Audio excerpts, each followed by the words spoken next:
नमस्कार। आजकल की भागदौड़ भरी जिंदगी में तनाव, रिश्तों में खिंचाव और कभी-कभी लगता है जैसे बिल्कुल अकेले पड़ गए हैं। ये सब बहुत आम लगता है ना। हाँ, बिल्कुल आम है। रोजमर्रा की उलझने हैं ये सब। तो आज हम भक्ति और प्रेम की एक ऐसी कहानी पर अ, बात करेंगे हम्म। जो शायद इन सब से निपटने का एक अलग नजरिया दे सकती है। हम श्री कृष्ण और गोपियों के बीच के उस गहरे बहुत ही निस्वार्थ प्रेम और समर्पण की बात कर रहे हैं, जिसका जिक्र हमारे ग्रंथों में बार बार मिलता है। हाँ, और ये देखिए, ये महज एक पुरानी कहानी नहीं है।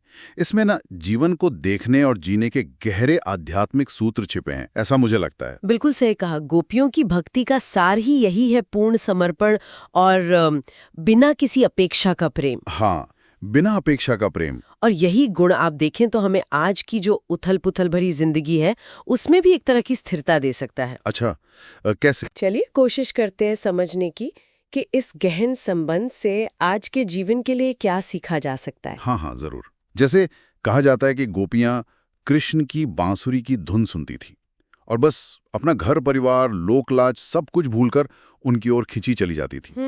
ये एक असाधारण समर्पण है। ऐसा लगता है कि वे कृष्ण से कुछ पाने के लिए नहीं, बल्कि सिर्फ प्रेम करने के लिए प्रेम करती थी, है ना?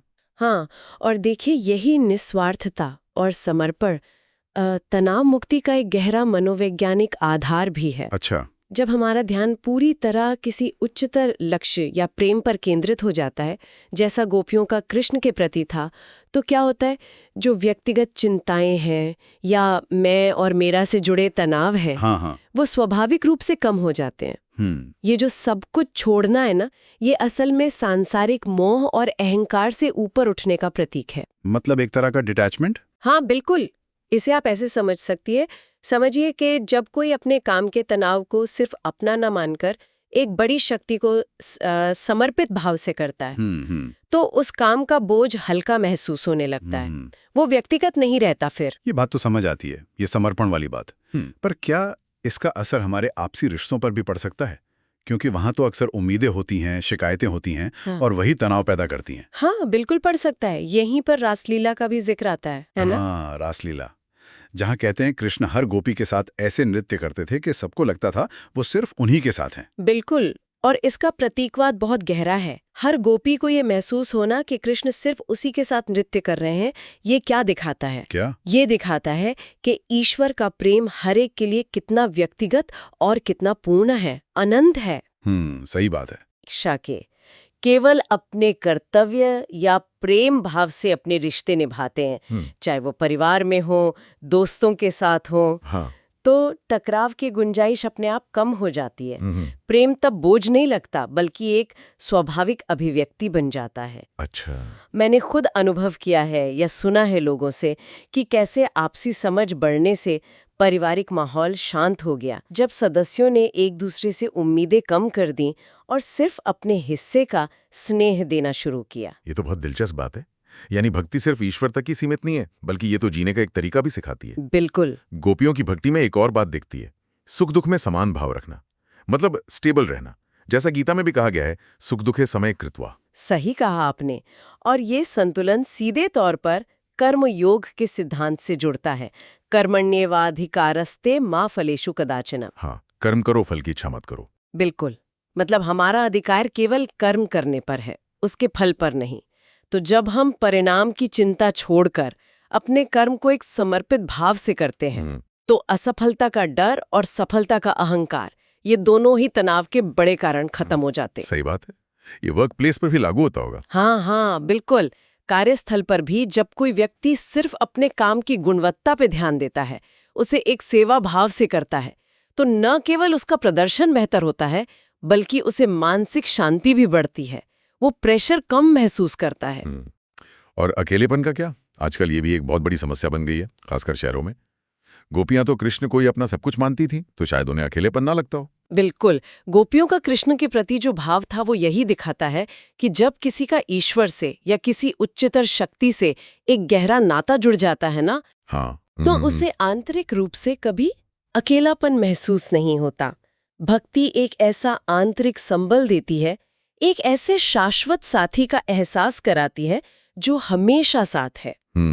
एक इनर कनेक्शन। हाँ, और बाहरी तौर पर भी देखिए, जब कोई व्यक्ति इसी भक्ति भाव से प्रेरित होकर निस्वार्थ सेवा कार्यों में लगता है तो वो स्वाभाविक रूप से समान विचारधारा वाले लोगों से जुड़ता है। अच्छा, इससे सामाजिक अकेलापन भी दूर होता है, कम्युनिटी बनती है। सही कहा। तो हमने देखा कि निस्वार्थ प्रेम तनाव कम कर सकता है, रिश्तों को बेहतर बना सकता है, जीवन में संतुलन ला सकता है और अकेलेपन को भी दूर कर सकता है। ये तो बहुत कुछ हो गया। हाँ, लेकिन सफलता असफलता के बारे में क्या? जीवन में ये तो आते जाते रहते हैं।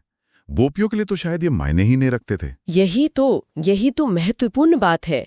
उनकी भक्ति सांसारिक सफलता या विफलता से परे थी, वो अटल थी। और ये हमें सिखाता है कि अगर जीवन का केंद्र भक्ति या कोई उच्चतर उद्देश्य हो तो असफलता हमें निराशा के गर्त में नहीं ढकेलती, वो सफलता और सफलता हमें अहंकारी नहीं बनाती।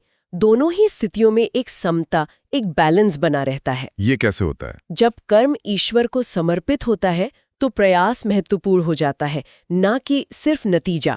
फोकस प्रोसेस पर रहता है, आउटकम पर नहीं। अच्छा, कई बार असफलता के बाद भी इसी भक्ति भाव से जो मानसिक शक्ति मिलती है वो लोगों को फिर से उठ खड़े होने और बेहतर अवसर पाने में मदद करती है। और सफलता मिलने पर भी विनम्रता बनी रहती है, क्योंकि श्रेय व्यक्ति खुद को नहीं बल्कि ईश्वर को देता है।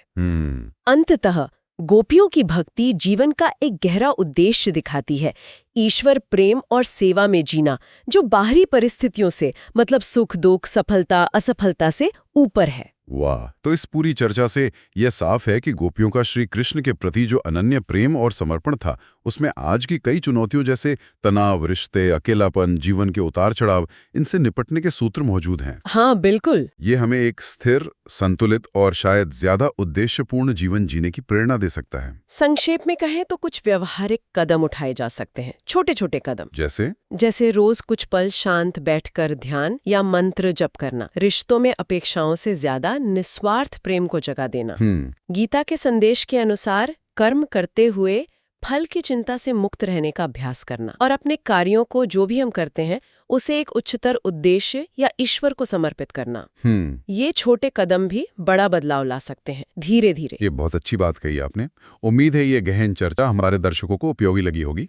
अगर हाँ, तो प्लीज इस वीडियो को लाइक करें और हमारे चैनल को सब्सक्राइब करें, ताकि आप भविष्य में भी ऐसी ही ज्ञानवर्धक चर्चाओं से जुड़ सकें। हाँ, जरूर। और जाते जाते एक सवाल छोड़ जाते हैं सबके लिए सोचने को। क्या? आज की इस दुनिया में जहां हर चीज में लेन देन और अपेक्षाएं इतनी हावी हैं, क्या वाकई गोपियों जैसा निस्वार्थ बिना शर्त वाला प्रेम संभव है अपने रोजमर्रा के जीवन में?